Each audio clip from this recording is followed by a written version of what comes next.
Live from the Washington, D.C. area, it's the Inside Scoop. All the news that our viewers want to know. Now, here's the host. Welcome to Inside Scoop. I'm your host, Catherine Reed, and tonight is our annual legislative wrap-up.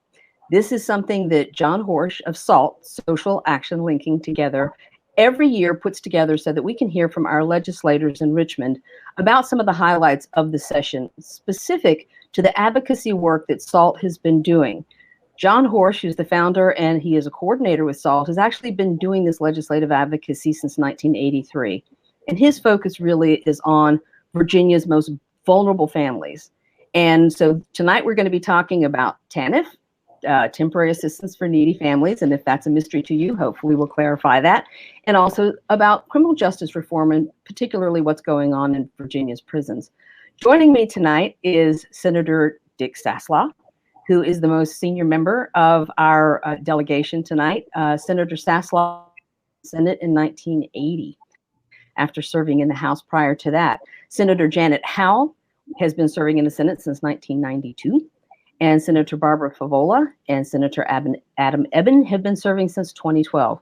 Welcome all of you to this momentous evening of trying to squeeze into an hour all of the things we want our viewers to know about what happened in the legislative session relative to the things that John Horsch is always talking to you about. So let me start, I'll just start randomly and ask you sort of what jumped out for you this session as a highlight, good, bad, or otherwise. What is the thing you're going to remember most about this particular session? Well, Catherine, if no one else is going to start, I'll just mention that that we didn't meet in the Capitol, obviously. With COVID overshadowing the session, we met in the Science Museum of Virginia.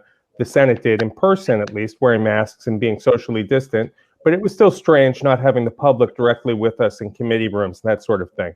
We were able to have remote testimony from the public, which is good in a sense of being able to have people from further away be able to join us. But it was still a little distant, and it certainly reminded us that we were operating under COVID.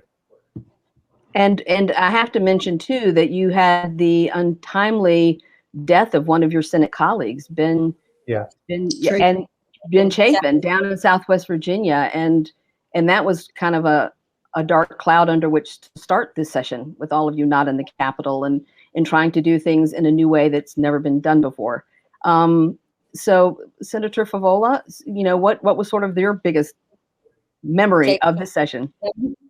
Well, I have to say it was the repeal of the death penalty. A version of that repeal bill had been introduced for many years, and we had heard advocates passionately plead for its passage, but we had also heard folks that were more cautious about repealing the death penalty. The time came, it was sort of a convergence of social justice and awareness of racial equity and the need to ensure that our criminal justice system really addresses racial equity issues. And also the fact that there was an acknowledgement that the death penalty is not a deterrent, and in many cases, in some Supreme Courts in the South, they had viewed the manner in which people were executed as cruel and unusual punishment. So, just a convergence of lots of things. And I thought, boy, Virginia now is the first state in the South to have repealed the death penalty. And I think that speaks volumes about where the state has come and the kind of values we're using to actually govern. And it feels good to say that Virginia is the first Southern state to eliminate the death penalty, because I wouldn't say, being a lifelong Virginian, that we lead in a lot of different ways, but we've led on this. And how I want to think that what happened in Georgia this past year in 2020 was because Virginia led the way on the blue wave as well. I like to consider Virginia the gateway to the rest of the South. So let's cross our fingers that we're setting a great example. Senator Howell, what stands out for you most from this session? Well, it was just a very special moment very late toward the end of this session, late at night, when Luke Torian and I shook hands. And what was significant about that is Luke is chairman of the House Appropriations Committee, and I'm chairman of the Senate Finance and Appropriations Committee. And we had just put together the most extraordinary progressive budget that Virginia has ever seen. Luke is the first African American to chair his committee, and I'm the first woman to chair mine. And it was just a moment of just tremendous pride and warmth that we'd been able to accomplish. Well, budgets are everything. And I want to remind our viewers that legislation is dependent on fiscal, and we have a biennial budget. And if you can figure that one out, more power to you, because it takes, my hat is off to Senator Howell and to Delegate Luke Torian for the fact that wrangling the budget kind of is the basis for everything else that we do here. And a little bit later in the show, I want to talk about a budget amendment, budget item that you got for AFOI, assisting families of inmates. And the fact that is going to allow a nonprofit to allow families more video visitation. We're going to talk about that later in the show. But the fact of the matter is, without that being in the budget, it makes it far more difficult to get programs like that off the ground. So, Senator Saslaw, you've been to this rodeo more than once, a few times, and you've kind of seen the Senate in all of its glory and otherwise. But this year, you kind of seem to have had everything in your favor. What sticks out for you as the highlight of this particular, after all these decades, this particular legislative session for you?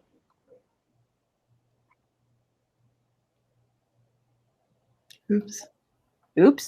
Is Senator Saslaw with us? Okay. Apparently, Senator Saslaw might be frozen in time. When he comes unfrozen, we'll ask him for that highlight. So, just a little bit about around TANF. Let's just talk about TANF, which is temporary assistance for needy families, and the fact that it's federal money and it's a block grant to the state, to all states, and how it's used is basically up to the legislature. And, John, I know feels very strongly that there's not necessarily a lot of oversight or accountability about whether TANF is actually meeting the goals for which it was created years ago.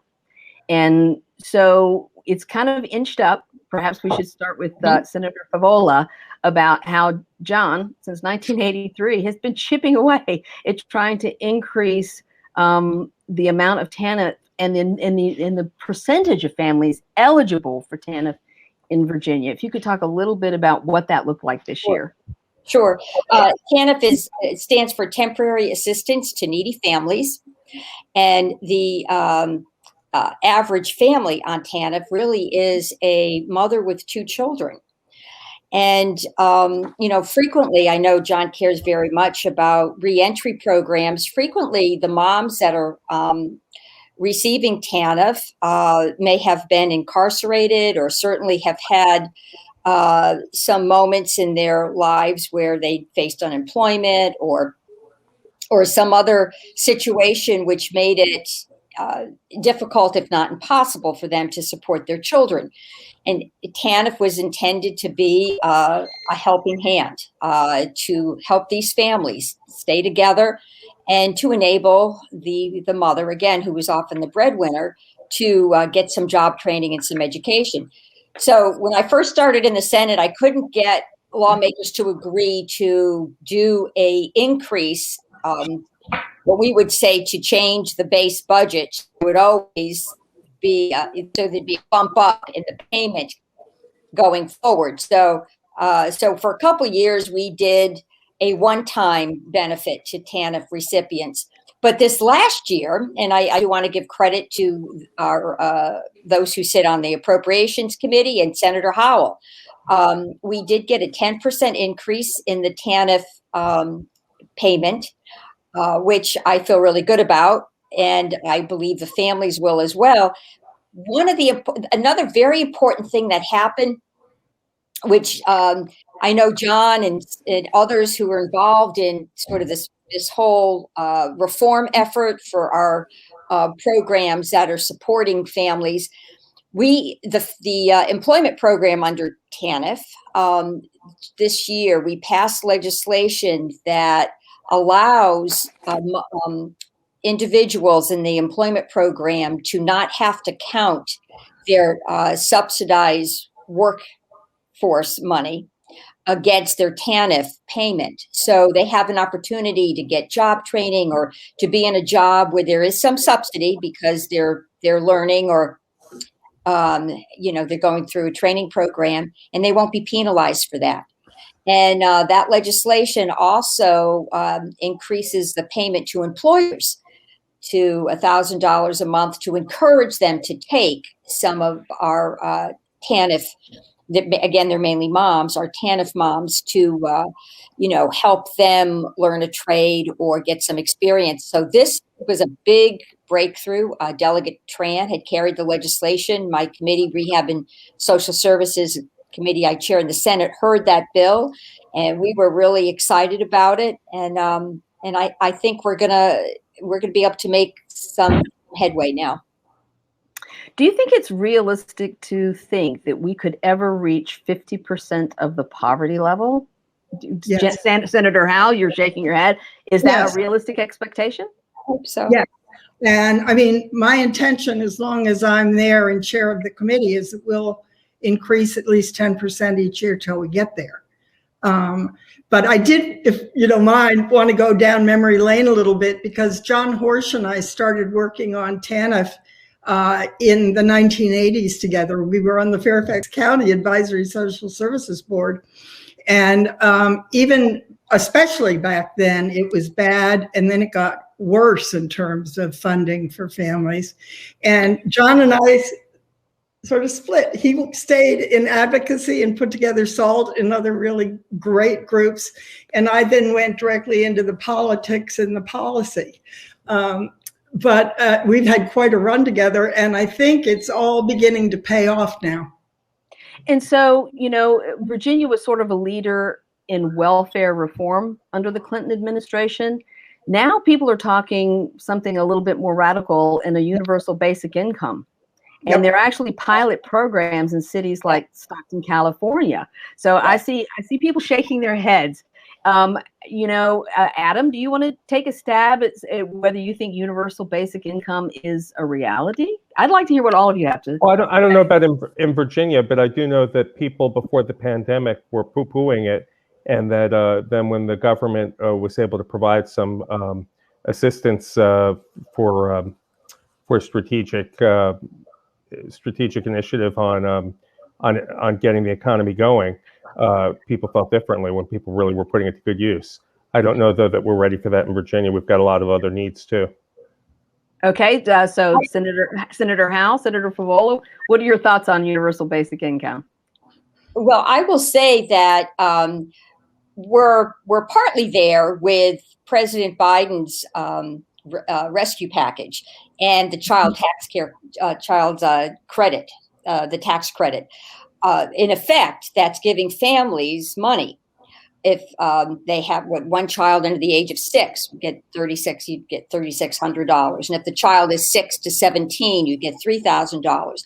And this tax credit can be claimed whether the family is earning income or not. So it really is a safety net under families. It will help stabilize them. They'll have more income to be able to afford their rent, to be able to ensure that their child can continue in the same school system the child's in.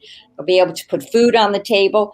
So I'm very hopeful. There have been studies around, even in, there's a jurisdiction in California that has tried this.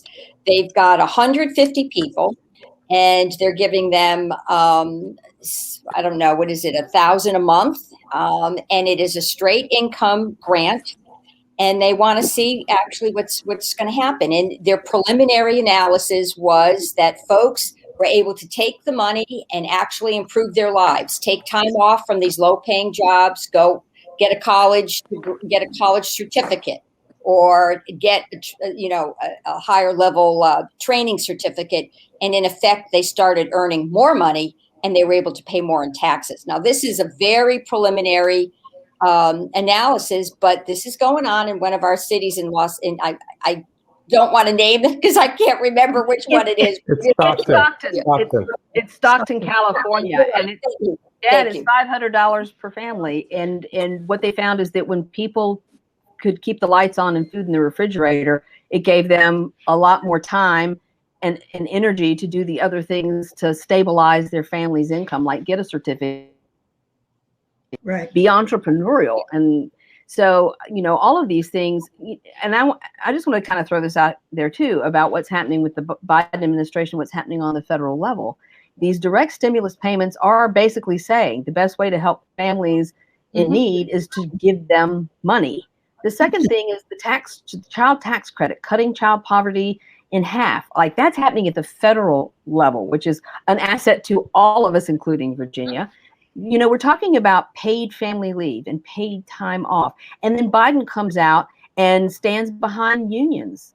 And that's a huge one, because this unionizing effort in Alabama with Amazon is going to possibly be a bellwether for whether or not this country is willing to look at what unions bring to protecting incomes for middle America. Senator Howell, did you have thoughts on that? Well, I was going to say, I think most of what we're talking about now is going to be federal, but I'm doing an initiative this year that I hope ends up making our tax code in Virginia more progressive and equitable. I'm putting together a joint subcommittee of House and Senate members to look at all tax policies with the goal of becoming more progressive. And I mean that in a tax policy sense. Right. Spectrum sense. Because Virginia, we truly are not. We have basically a flat income tax rate. And there are many things we could do differently that I think would help lift people out of poverty. So it looks like we'll be able to get it done. I hope so too. So it looks like Senator Saslaw is with us. So when we talk about all these great ideas, Senator Saslaw, what is it meant to have the ability to have Democrats on committees as chairs, to have Democrats on majority on committees? How has that really changed the picture? How's that changed what the future looks like for Virginia? Constantly. By the way, I'm constantly losing you all because I'm doing this on my iPhone because the computer, we're a 2-Zoomer family.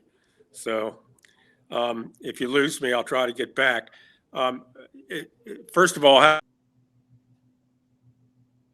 I think he's freezing on us.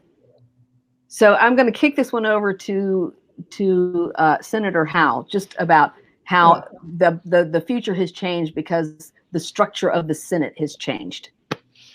We now have, every committee has a Democratic chair. We have majorities on every committee. Some of them rather substantial. On my committee, for example, we have 16 members, 11 of which are Democrats and 5 are Republicans, because that's exactly what they did to us. And I always feel turnabout is fair play. But that has really helped move the agenda forward. Barbara's committee is closer. I think you're 8 to 7. 8-7. So that's tougher, actually. Yeah, that's tough. But we do control every committee, and we dominate the discussion on the floor. We're more able to put forward our agendas. I don't know. I just think.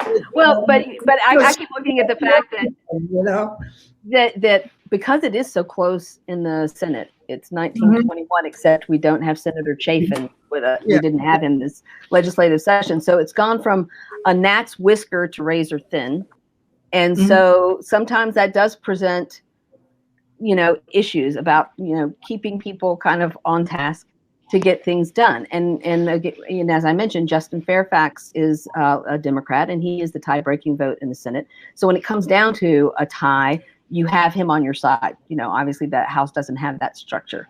So Senator Ebbin, let me just ask you, how are subcommittees different? Because it seems to me subcommittees previously were kind of structured so that many things got killed there.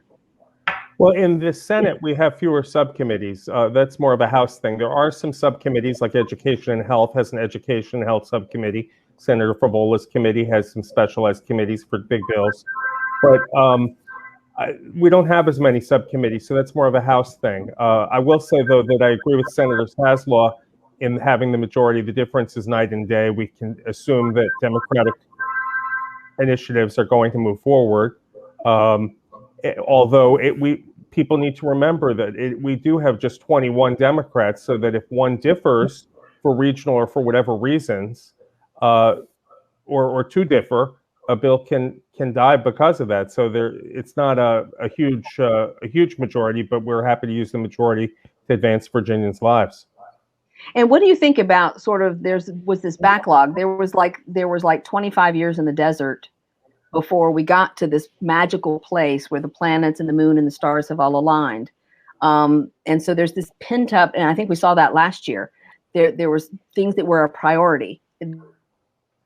Well, I used to joke when I got elected in 2003 to the House that I'd rather get elected and be in the minority and learn the rules and then assume the majority and get things done. I didn't realize it would take so many years to get to the majority. But there certainly was a backlog and is a backlog, and you've seen us be pretty prolific on criminal justice reform this past summer, and on so many other issues that are Democratic priorities, from things that now seem like they were 100 years ago, like ratifying the Equal Rights Amendment, to things that happened this session, like moving on a path towards legalization of marijuana. Things that you just didn't expect would happen are now happening in a sense. I don't want to say that one was easy, but I want to say that for many of those things, they're happening on a fairly easy path. And after many years of work at the grassroots to get the results of the General Assembly, the majority of the General Assembly, to reflect the will of Virginia. And I think that's obviously very important. And I'm very proud of the fact that Virginia seems to be leading the way for the rest of the southern states in showing what you can do when you elect Democrats to office. So very hopeful about Georgia. So Senator Saslaw, are you back with us? Because I'm interested to hear some of your perspective on this.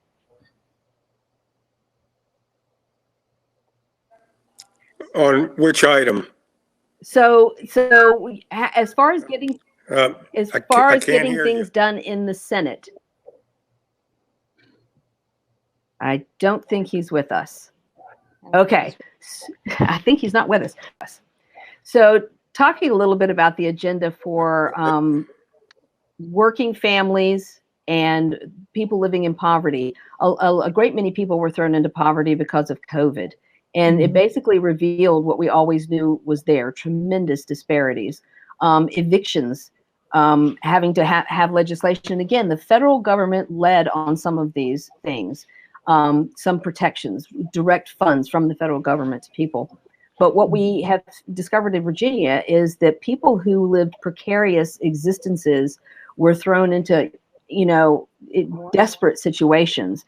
And because of COVID, the idea that people in a pandemic would be put on the street became a public health issue.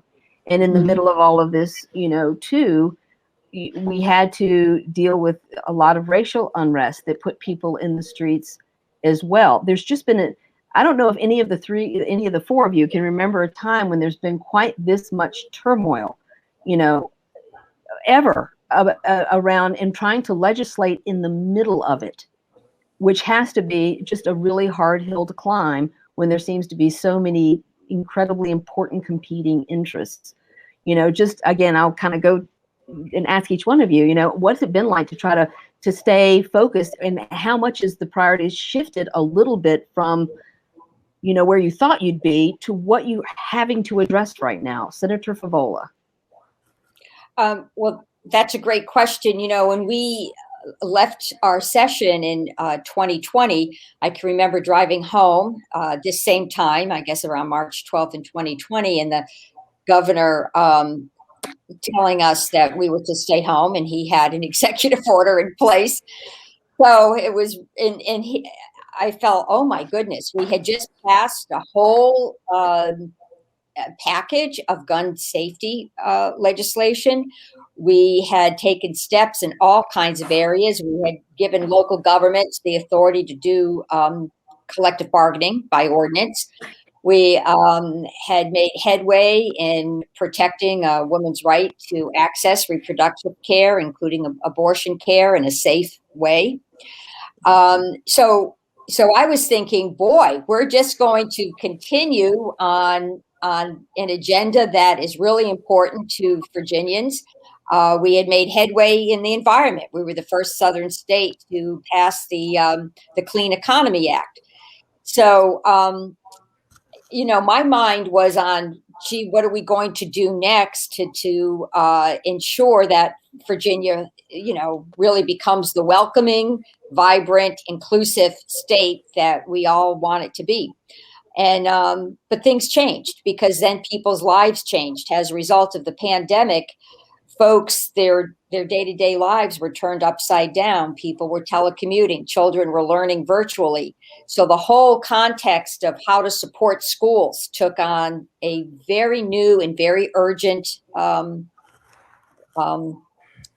image, for lack of a better word. School systems needed to prepare if they were going to maintain any type of limited in-person learning. Most did not. They went completely virtual, as the governor requested, up until June. And then this was June of 2020.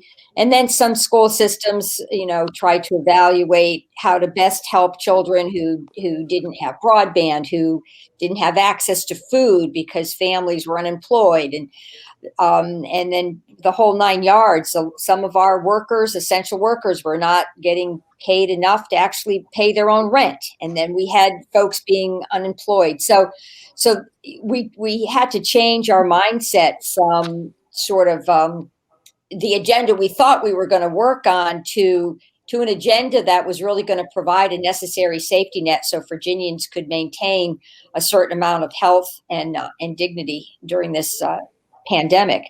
I was proud we were able to put money aside to really help renters.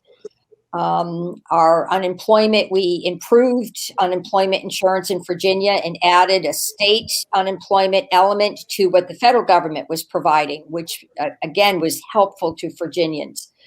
We did a lot with on the affordable housing front. I think over the next 2 years we'll have about $85 million to spend on affordable housing, maybe more. I don't sit on the finance committee, so Senator Ebbin or Senator Howell may have a more updated number, but we're making a real push on affordable housing.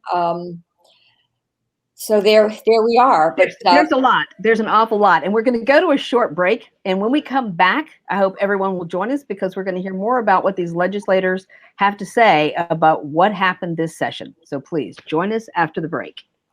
I work out every day. COVID won't kill me. I'm 24. COVID won't kill me. I have antibodies. COVID won't kill me. It's been a long week. COVID won't kill me. I'm 25. COVID won't kill me. I'm partying outside. COVID won't kill me. I don't need to wear a mask around my friends. COVID won't kill me. I'm 23. COVID won't kill me. If I haven't gotten it yet, COVID won't kill me. I'm young. COVID won't kill me. Famous last words. Don't let them be yours. Socially distance. Mask up, America. So how was work? It was 1,300 hours. My math class from 302 was in the trenches. Davy Roth had it the worst. Fractions were coming at him left and right. He just didn't get the damn things. 2 days ago, I tried to teach him what 1/4 of 1/2 was using different sizes of blocks. Yesterday, I tried again by dividing up pizza. Both missions failed. Oh no. But today, I was ready. I created a combat math game where the only way to beat the enemy is to out-fraction them. Davy conquered every last denominator. My game was so successful, the principal is deploying it to math squadrons all over the school. Anywho, how was your day? Oh, today my boss treated the office to salad wraps. Salad wraps. I know. Freedom. It's at the core of who we are. The freedom to live without fear, to jog where we please, to wear a hoodie. The freedom to breathe. Before we celebrate the freedom most Americans have, we must fight for the freedom all Americans deserve. Because all lives can't matter until Black lives matter.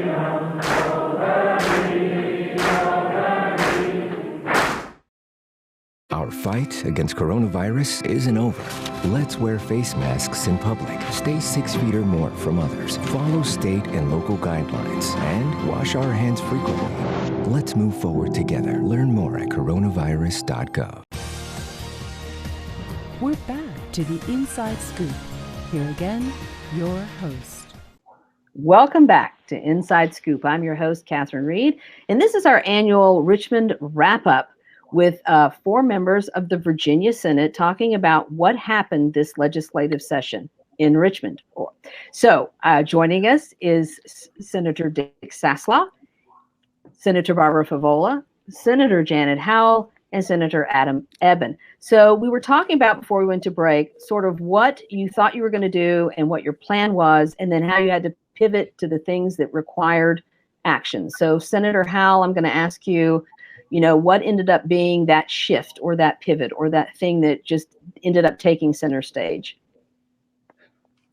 Barbara did a really good job in the last segment going through the very significant legislation that we passed. And I've got to tell you, I was surprised we accomplished so much in such a short period of time. But I think what happened is, because of the pandemic, because of the economic crisis, because of the real suffering of so many Virginians, we all felt a sense of urgency. And we realized we had to pull together if we were going to get out of that. And I think, to an extent that I've never seen before, that's exactly what happened. We all worked as closely together as possible. We tried to find solutions for very vexing problems. And we tried to keep in our minds the faces of the Virginians that needed our assistance. And I think all of that came together, and we were able to accomplish so much more than I think anybody expected of us in a time of constant change and tragedy.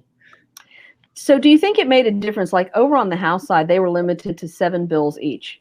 And so, so Delegate David Bulova was saying that they got a lot done. He got a lot of his bills passed because they were limited so severely. And in some ways, he seemed to think that made them quite efficient.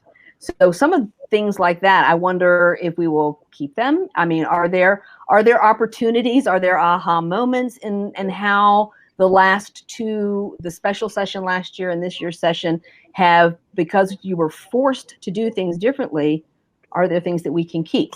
Senator Ebbin, your kind of reflection on this legislative session and what all of this circumstance meant for what you planned to do and what you actually did. Well, I think that I had a bit of a realistic mindset. Senator Howell talked about some of the urgency of the top line issues that we had to have addressed, and we did. But also the bill limits that were imposed kind of forced to focus on what you really were going to work on hardest. And for me, I was very happy that things came together. I was able to pass some legislation dealing with unlawful evictions, to pass legislation that could lead to, that does lead to a path towards marijuana legalization, and do a little bit of work through some budget amendments as well. So I think we have some colleagues who would walk in if there were no limits with 45 bills, and that just wouldn't work. That would have been too much for the whole system and for all of us to get done in the amount of time, especially with the Republicans not willing to extend the session as normal to a normal 47 days up or 46 days up front, but rather to deny us that and start to try and act as though we would be there for just 30 days. It ended up being there till about 46, 47 days, with the governor calling a special session to finish the work that we'd started. But I think that it pretty much was what I expected. I think we had a taste for it this past summer special session. So do you think, just to follow up on that, Senator Ebbin, do you think that there are things after we go back to some semblance of normalcy in the next session in 2022? It's amazing to even say that or think that, 2022. Are there possibly things that you will keep or that the legislature will decide are good things? I think testifying by video allows people to be involved from a wide geographic area, even for early morning meetings. And that may be something that remains, but I hope that we can move back towards towards a more normal environment. Senator Howell, any keepers that you can think of? That, I mean, I agree with the video testimony too. It's a big Commonwealth, and people got up at the crack of dawn to be at a 7:30 committee. Mm-hmm. Mm-hmm. And when the Republicans were in control, they were 7 or 7:30 just to keep the public out, frankly. So this is a big improvement. The Senate also had bill limits this year. I think ours was 12. Yes. And I think we're likely to keep that. I think it helped us to sort of focus on the most important issues. It was 12. Okay, thanks. Yeah. And dig a little deeper into them. I think we're going to find we've made fewer mistakes than in a typical year, partly because each bill got more scrutiny. How about you, Senator Favola? Well, I agree with the comments that my colleagues have made, but I just want to make one observation that that may require nuance in the number of bills that the bill limits that we operate under. I think if there's a particularly complex issue, it is important that there be a Senate patron as well as a House patron, and each body, sort of hears that bill, before crossover, and each body has an opportunity to really delve into it and ask a lot of questions and amend or change or sort of shape the proposal. Because it's after crossover, I think it's very difficult for lawmakers to really delve into a complex issue. It's like, they're sort of on the other side now of the session. The timeline is to the closure now is coming closer, and if they haven't really studied a complex issue from the beginning of session, I think it's more complicated for them to actually take it on after crossover. So I think there are a few bills that would benefit from having a House and a Senate patron at the beginning. And with these bill limits, we tended to avoid that. If there was a House patron, then okay, you didn't need a Senate patron. And I think that's going to have to change for a couple of select bills. I think that's very interesting. I mean, we can all do process improvement. I mean, businesses do process improvement every day. It's like, well, we discovered a better way to do it. I think one of the bills that Delegate Bulova discussed was the legalization of marijuana and how complex that issue was. And there was multiple committees and there's, studies. And so something that large, to your point, it merits going slow to do it well. And it's also requires a lot of collaboration and cooperation so that, both chambers are kind of working from the same sheet of music, singing from the same sheet of music. We both did, with that bill, have a House and a Senate version that had changed in each chamber. And that has got to be one of the more complicated bills that I've ever dealt with, and I'm still dealing with, and there still may yet be changes. But I think if there had not been two versions of it, a House and a Senate version, it might have been a different outcome. So I just want to pivot now because I don't want to. We've got like 20 minutes left in the show. John's wants to talk about what's happening in our prisons. So criminal justice reform really took center stage in the unprecedented special session last year, which came on the heels of a great deal of national unrest, a lot of racial unrest in Virginia and Richmond specifically, and the fact that, eliminating no-knock warrants. I mean, there was a lot of things that got done last year. There were things that got done this year, but we still have a large population of people who are incarcerated in prisons in Virginia. And we've only got one private prison, and that's Lawrenceville, but it is a private prison run for a for-profit, publicly traded company, which brings a different set of challenges over the prisons that are run by the Department of Corrections. And so let's just start with solitary confinement and, talk a little bit about trying to eliminate its use. Catherine, that's... Senator Saslaw, are you with us?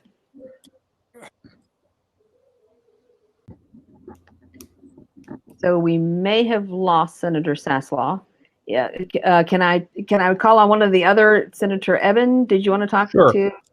Yeah, I actually had a bill to change that private prison, that we would no longer have it operated privately. It's a state-owned facility that we have a private operator in. That legislation did not pass this session, but there continues to be movement, whether it's on that topic or legislation to do away with the widespread use of solitary confinement that passed the Senate and that did pass an appropriate House committee, but was left in House appropriations with a large fiscal impact placed on it as a. So those issues continue to be important to the Democratic caucus. I think it's fair to say. I've been to Red Onion, which used to be, as a supermax, almost exclusively solitary confinement, and I've seen that. And it's a practice that the UN labels as torture for extended periods to isolate people for years on end. So I think you're going to continue to see attention on those issues with good cause, whether it's to have a prison ombudsman or to eliminate the use of solitary confinement. There's plenty of areas that we can shine some light onto. I believe the fiscal impact was set at $40 million, in which I mean, John Horsch is kind of questioning where that number came from. Mississippi has eliminated the use of solitary confinement, which is shocking to me because it's Mississippi. But apparently, by doing that, they showed savings in their program from eliminating solitary confinement. So these are some of the things that we're looking at. I know that the ombudsman bill does look at oversight, but not necessarily by an independent body. It's kind of like it's internal oversight, which some people might suggest that an independent oversight might produce better results.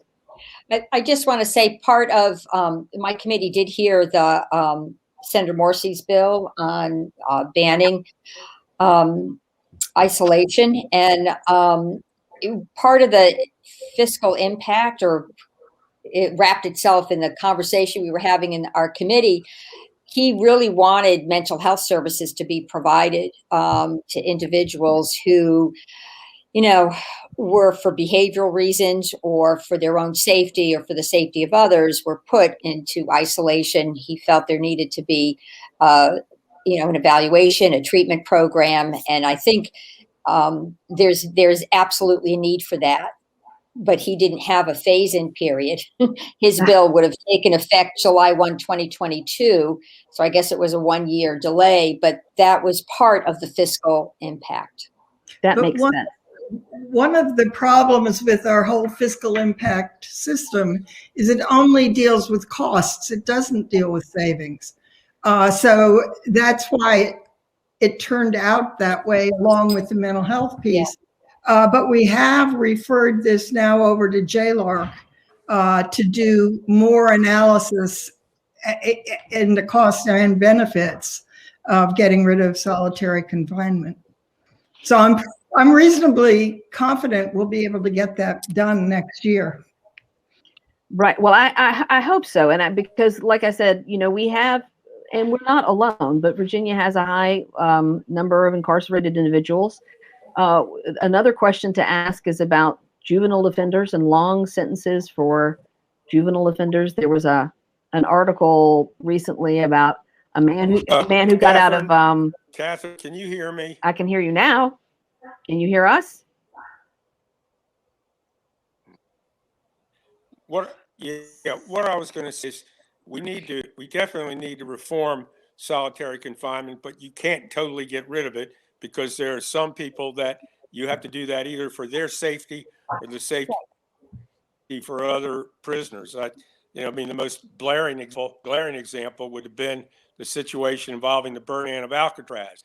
they had to keep solitary confinement as almost his whole prison term because he would strangle any human being he got his hands on. Right. So that's the issue of just carving out They had people to from feed the him general through a door. population. Yeah, carving out. I understand that there are people who are endangered when they are in a general population setting. Well, we need to reform it. We need to reform it, but you got to have it just in case. We've had people in Virginia prisons for extended sentences, and I guess that's the other thing that John Horsch really wants us to look at, especially for juvenile offenders, are these really long sentences, because there seems to be data and studies, especially from other countries, where there's not necessarily a benefit. Senator Favola, did you have a thought? Well, I was just going to say, we were looking at the juvenile detention procedures in the Rehab and Social Services Committee, and we were being told by those who operate our juvenile detention homes now, because we are taking a much more decentralized approach to whatever detention model we're using, and apparently every 30 minutes a staff person supposed to check on a juvenile. But it was not clear to the committee exactly what kind of limits were placed on this solitary confinement. And it's a very important issue for young people. I mean, their brains are still developing. It is, some studies are saying that really up until the age of 25, your brain, the emotional development and intellectual development as well is not fully there until you're sometimes 25 years of age, and you just can't. The impact of not having contact, human contact, is really, really devastating. And I think the whole issue, and we've touched on a little bit here, is that some people are incarcerated because of mental health issues. And that's been the default. And certainly there's been a lot of conversation in Virginia over many, many years about investing more in mental health services of all varieties, and not just what used to be back in the 1950s, where there was a state mental hospital and people just were put there. Catherine, yes. Dicklaw, can you hear me? I can hear you. If I might, Catherine.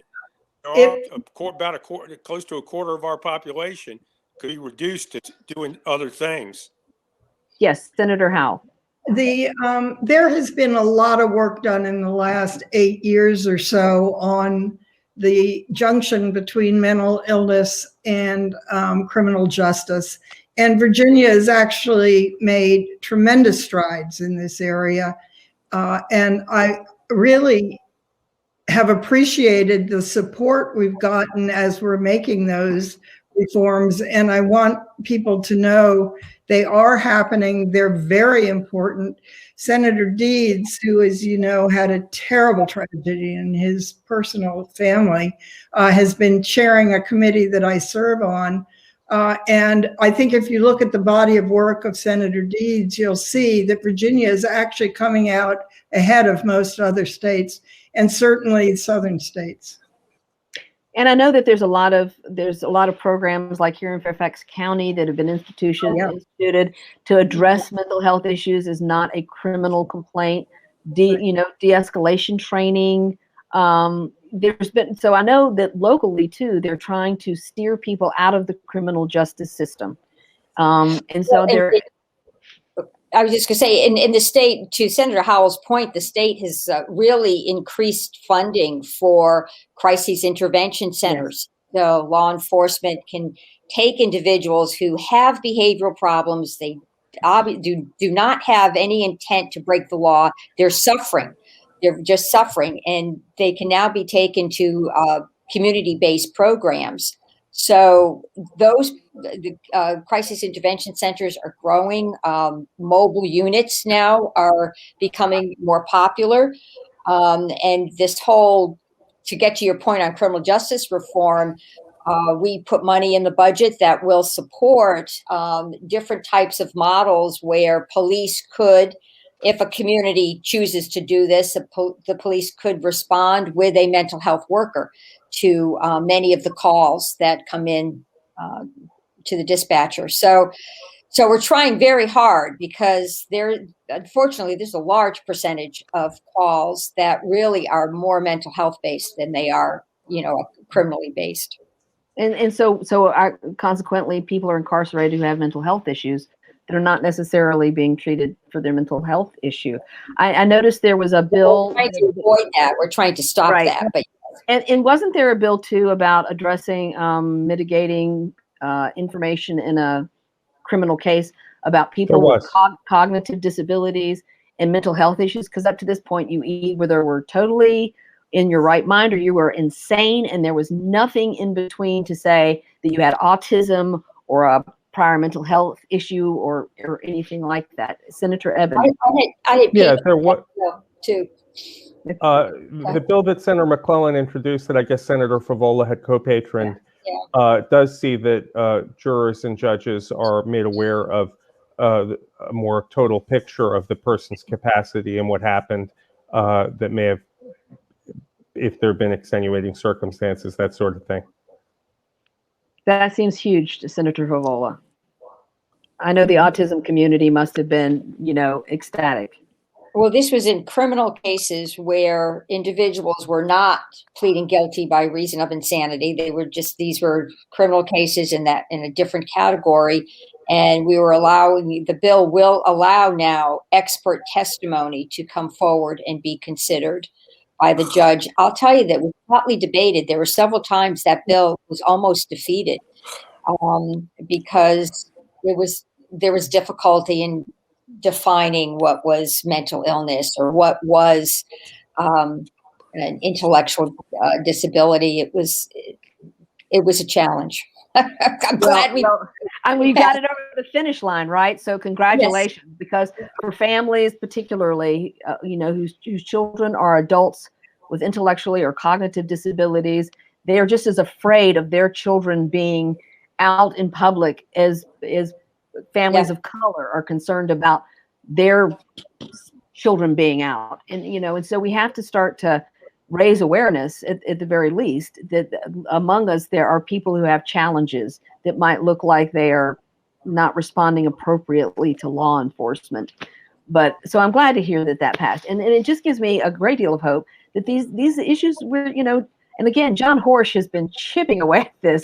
He's collaborated with the Interfaith Action for Human Rights, and they've been working on the issue of solitary confinement and visitation. And I do want to mention briefly about the Assisting Families of Inmates, AFOI, who got money in the budget. They are very appreciative to try to bring families or maintain connections between individuals who are incarcerated with their families on the outside.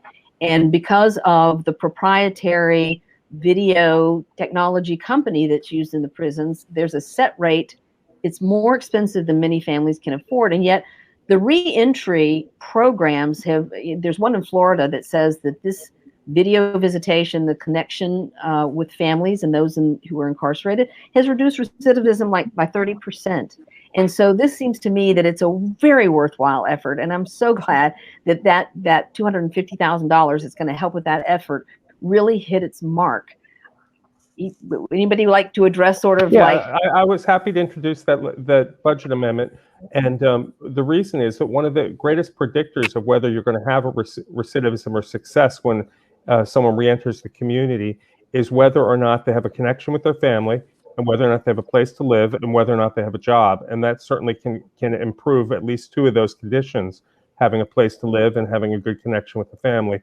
It's also critically important for the children of a parent who's incarcerated to still have some kind of a relationship for when they come back. So I think we did the right thing. Yeah, I think so too. And I understand that you can't just use Zoom because you need something that's monitored and, has the security protocols required and the monitoring required. But the fact that there are families whose loved ones sometimes are very far away from where they live. It's, like Red Onion is way downstate. People can spend the whole day driving there, and it's just out of the means of so many families in Virginia. So I wanted to bring up, we haven't gotten there yet, but the Washington Post article on the fact that well, the reason that they put it down there is because that's what the communities want. Okay. You were talking about the Washington Post article, Senator Favola? Yeah, Can you hear me? We hear you, Senator. Well, I don't know if you heard Senator Favola was going to say something about it. I can tell you this. My first year in the General Assembly, but a lot of the rural areas in Virginia, they want them when you try to put them up closer to the urban. It's a major fight on your hands. Yeah, and it's been a problem. True. I can definitely understand that. So, just in the last few minutes that we have, let's talk about the article in the Washington Post, Senator. Okay, I was just going to say, it was very disturbing to hear that attack dogs are being used to, punish or enforce some kind of control over state prisoners. So I co-signed a letter with Patrick Hope, Delegate Hope. Both of us chair the respective oversight committees on prison operations, and we asked the Department of Corrections to stop that immediately. And if there was some inaccuracy in the Washington Post, to please provide our respective committees with a full report. So we'll see what we get. But it was very, very alarming. And I think without anything around it, this is what disturbs people and upsets people when they read things like that, is that there's no context for them to understand the circumstances under which this was done, because it does seem horrifying on the face of it. On the face of it, it does.